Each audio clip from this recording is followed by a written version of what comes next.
রাশেদুল ইসলাম রাশেদ, আপনার সময় 1 মিনিট। ধন্যবাদ মাননীয় স্পিকার। আমি আজকে সংসদে উত্থাপিত সিদ্ধান্ত প্রস্তাব 1-এর প্রতি সমর্থন করছি এবং আমার পক্ষ থেকে যে সংশোধনী সেটি সহকারে বক্তব্য উপস্থাপন করছি।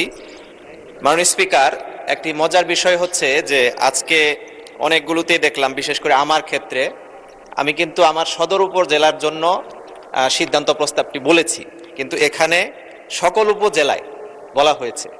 আমার কাছে মনে হচ্ছে যে সচিবালয় থেকে যে সংশোধনীটি দেওয়া হয়েছে ওটি বেশি প্রাসঙ্গিক।